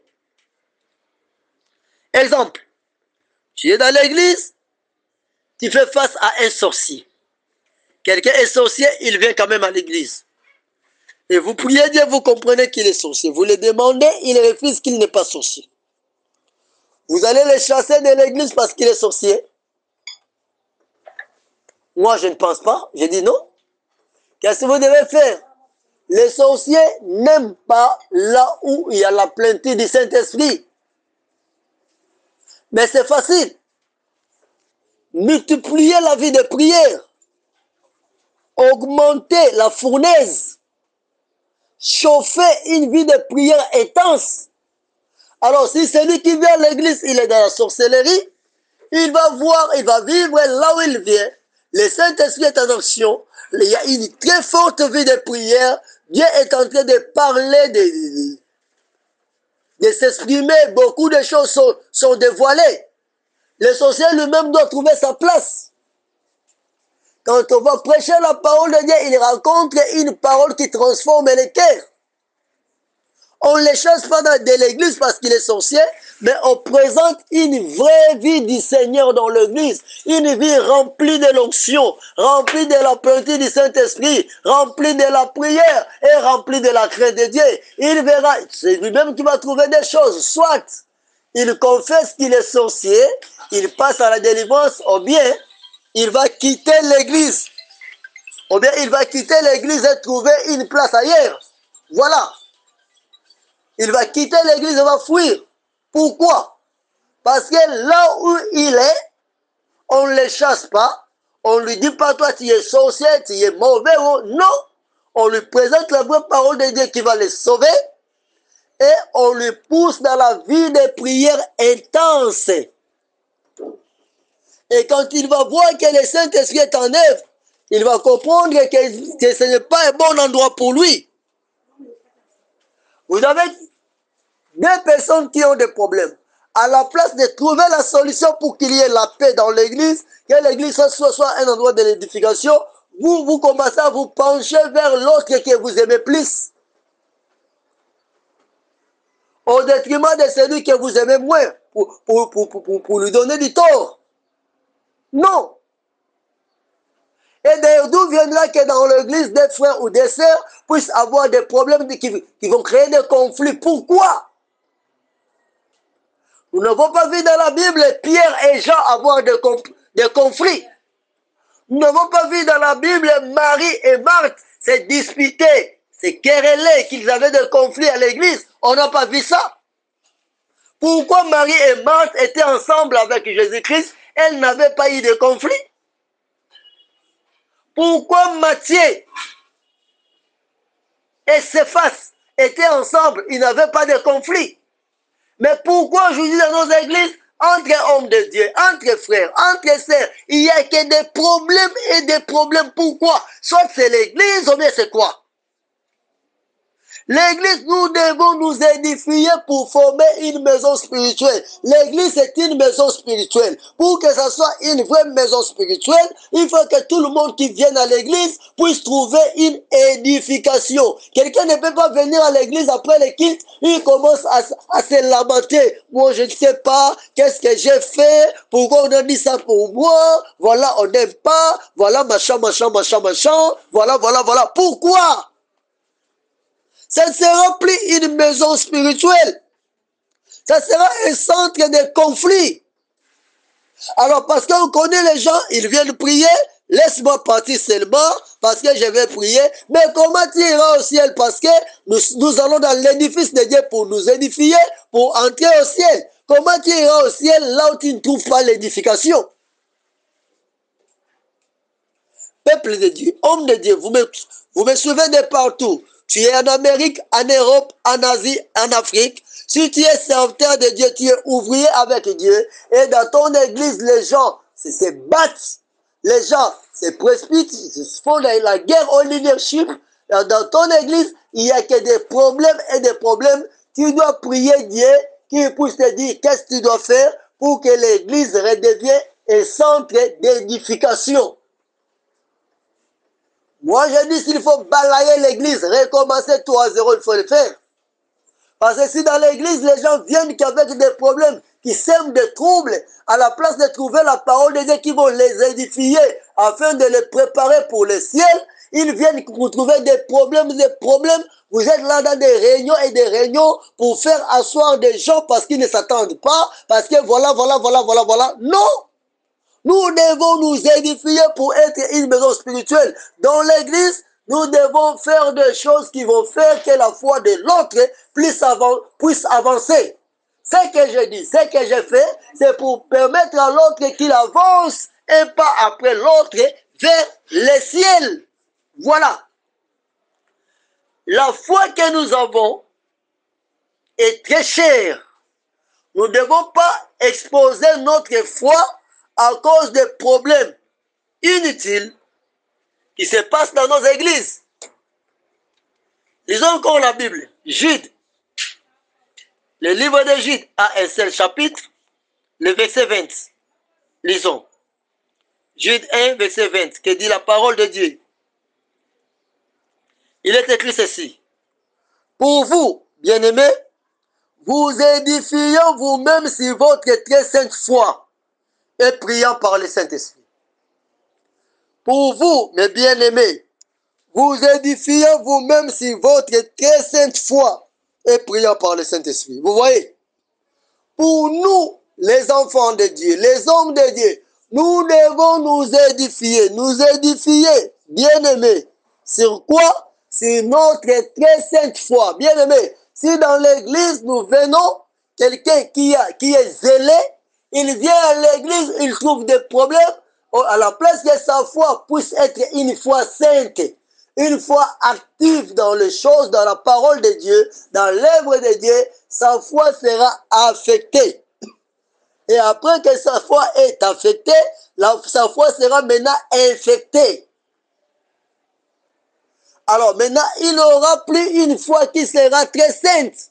Parce qu'il trouve que des problèmes et des problèmes, à la place que sa foi avance vers le ciel, à la place d'aider la personne pour bien servir Dieu, pour que demain qu'il devienne un vrai serviteur de Dieu, une vraie servante de Dieu, vous empêchez sa foi chrétienne d'évoluer, d'avancer avec Dieu. D'où une telle personne ne trouvera plus pour lui l'église c'est un centre d'édification. L'église, pour lui, il vient seulement, laisse-moi venir, parce que je me suis habitué avec cette communauté, avec ces gens-là. Mais en lui, sa foi chrétienne est en train de se détruire chaque jour.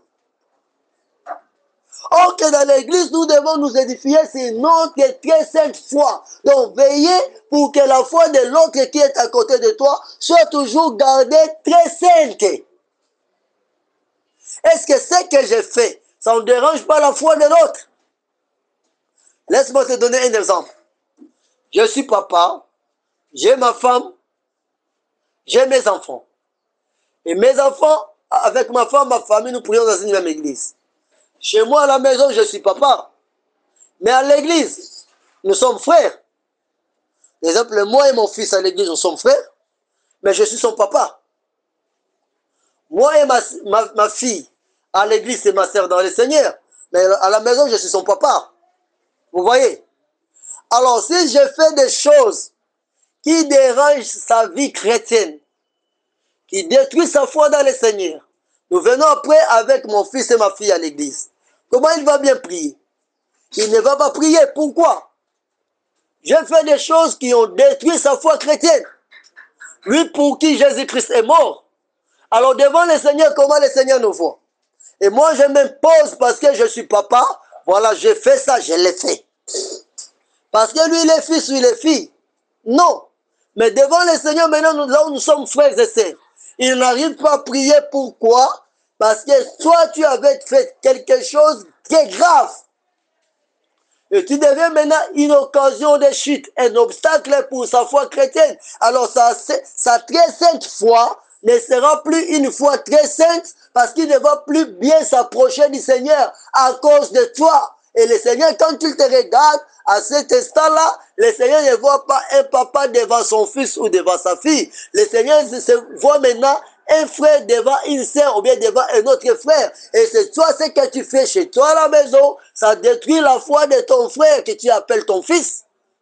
Voilà pourquoi nous qui sommes dans le Seigneur, si vous êtes dans une famille et vous priez dans une même église, il faut faire que votre maison soit aussi une vraie église où vous allez vous édifier pour que votre maison physique devienne une église, une maison spirituelle. Évitez des conflits même chez vous, dans vos maisons, quand vous êtes frères et sœurs, surtout vous priez dans une même église.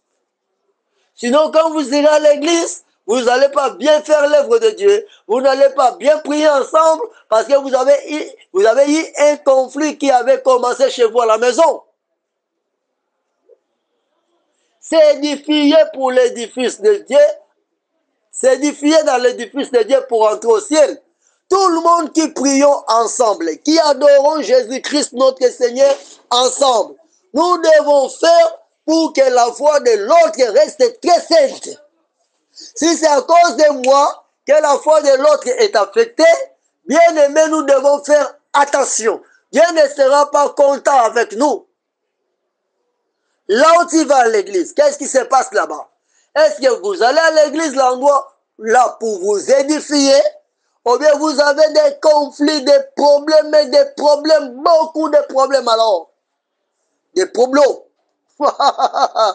Là, moi, j'ai créé mon français. Beaucoup de problèmes. Pourquoi?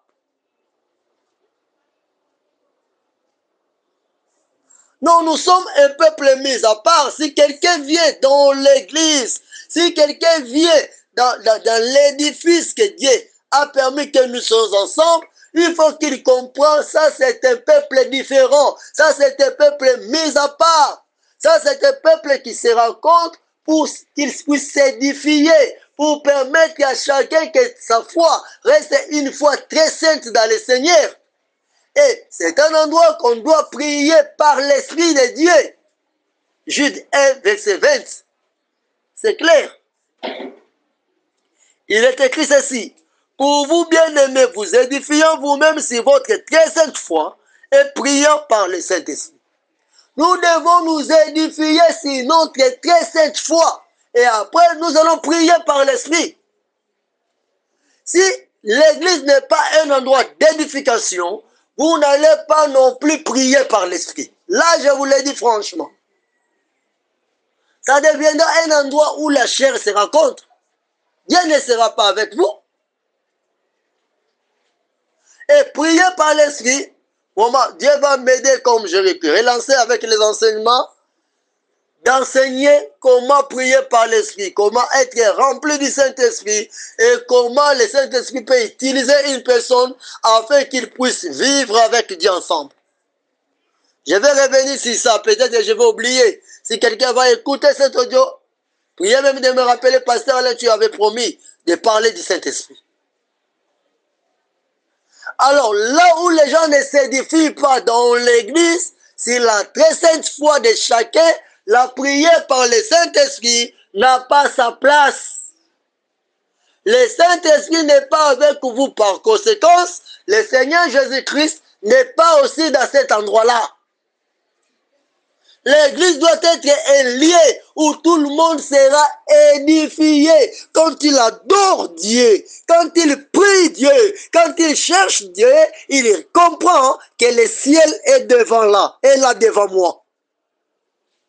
Il comprend que le ciel est là devant lui. Il sent qu'il n'est plus dans ce monde, qu'il est là avec le Seigneur. Il sent la présence de Dieu. Il sent la plénitude du Saint-Esprit. Il sent l'onction en train de couler sur lui. Il ne voit plus le monde. Il dit, Seigneur, viens, viens, je suis là. Je suis là, viens maintenant même. Je suis prêt d'aller vivre avec toi. Parce que lui, il se prépare pour le ciel. S'édifier dans l'édifice de Dieu pour entrer au ciel. Il trouve un endroit qu'il va s'édifier. Il trouve un endroit où tout le monde craigne Dieu. Il trouve un endroit où on lui prêche la sanctification. On lui donne de la nourriture bien préparée. Son champ est bien aménagé. Il produit un résultat positif et ça lui permet d'aller très loin avec le Seigneur. Il est rassuré si le Seigneur revient maintenant. C'est pour le ciel qu'on me prépare. Et moi, j'entrerai au ciel. Il ne va pas douter. Voilà la parole du Seigneur. Bien-aimé, que le Seigneur Jésus-Christ t'aide. Que le Saint-Esprit te touche afin de comprendre ce que le Seigneur voulait te parler ce matin. En ce jour que tu viens d'écouter cette parole, que le Seigneur dépose en toi sa puissance pour que cette parole te transforme et que tu te prépares pour le ciel. Change l'objectif qui te pousse de venir chercher Dieu. Sinon, quand tu n'auras pas de réponse, tu vas arrêter de venir chercher Dieu. Cherche le Seigneur pour le ciel. Ce dont tu as besoin, ce seront les superflus que le Seigneur te donnera. Reste soit un édifice de Dieu, soit une habitation de Dieu où la vraie sanctification, la vraie sainteté marchera avec ta vie. Prie Dieu là où ton cœur sera, ton âme, ton esprit sera édifié par des paroles qui te préparent pour le ciel. Si tu trouves un centre de problèmes, des rancines qui ne t'arrangent pas, quitte cet endroit-là. Parce qu'il y a des rancines et des problèmes qui ne t'arrangent pas avec le Seigneur bien-aimé. Tu ne vas pas prier par l'esprit. Et par conséquent, le Seigneur ne sera pas avec toi, bien-aimé. Dans l'église, nous nous édifions dans l'édifice de Dieu pour entrer dans le ciel. Pourquoi tu pries? Tu pries pour entrer dans le ciel. Alors comme tu pries pour entrer dans le ciel, tu dois trouver la parole qui édifie ta très sainte foi en Jésus-Christ et pour faire de toi un édifice, une habitation remplie de l'esprit et une habitation de Dieu. Voilà. Je sais qu'il y aura beaucoup de questions pour poser au pasteur Alain Goma. Voilà les numéros de pasteur Alain Goma. 00243 90 27 26 26 4. Soit 00243 90 27 26 26 4. Mon deuxième numéro est 00243 99 199 49 55. 00243 99 199 49 55. Voilà les deux numéros de pasteur Alain Goma. Tu as des questions à poser, tu poses. Tu veux que je t'ajoute dans nos groupes WhatsApp qui sont des groupes chrétiens. Nous avons des groupes partage de la Bible et les groupes de la Sainte Doctrine. Je vais t'ajouter dans les deux groupes. Ça va te permettre de bien évoluer dans le Seigneur, de recevoir les enseignements qui sont fraîchement et purement chrétiens, qui vont te permettre d'avancer dans ta foi chrétienne. Bien-aimé, l'église de Jésus-Christ, la vraie église de Jésus-Christ, n'est pas souillée. Elle est là, elle existe. Tu vas comprendre si tu es dans une église où il y a des problèmes, alors d'où ça fait que tu ne trouves pas ton édification. C'est que ce n'est pas l'église où tu dois demeurer. Parce qu'avec ces problèmes-là, tu ne vas pas prier par le Saint-Esprit. Le Saint-Esprit ne sera pas avec toi et par conséquent, le Seigneur Jésus-Christ ne sera pas avec toi. Deuxième chose, l'église est là parce que toi, tu es un édifice de Dieu. Et l'église où tu pries doit aussi être un édifice de Dieu. Une vraie habitation de Dieu. Ton corps, ton âme, ton esprit doit être une vraie habitation de Jésus-Christ. Et dans l'église, tu viens prier pour chercher le ciel. Pas pour chercher les biens matériels que tu finiras par laisser un jour, mais tu viens prier pour chercher le ciel. Alors, quelqu'un qui vient prier pour chercher le ciel, même quand il prie, beaucoup de gens prient, ils ne reçoivent pas parce qu'ils prient mal. Alors, comment bien prier? Je promets des choses. Je dois parler d'un thème, comment bien prier. Quels sont les sujets qui vont te permettre de bien prier et de vivre même la bénédiction de Dieu pour ne pas prier mal. Et deuxième chose, je promets, je dois enseigner comment être rempli du Saint-Esprit et prier par le Saint-Esprit. Bien aimé, que le Seigneur Jésus-Christ vous bénisse. Vous avez des questions à poser au pasteur Alain Ngoma. J'ai donné mes numéros 00243 90 27 26 26 4. Que le Seigneur Jésus-Christ vous bénisse au nom puissant de Jésus-Christ. Amen. Amen. Amen. Soyez bénis au nom de Jésus-Christ de Nazareth. Amen.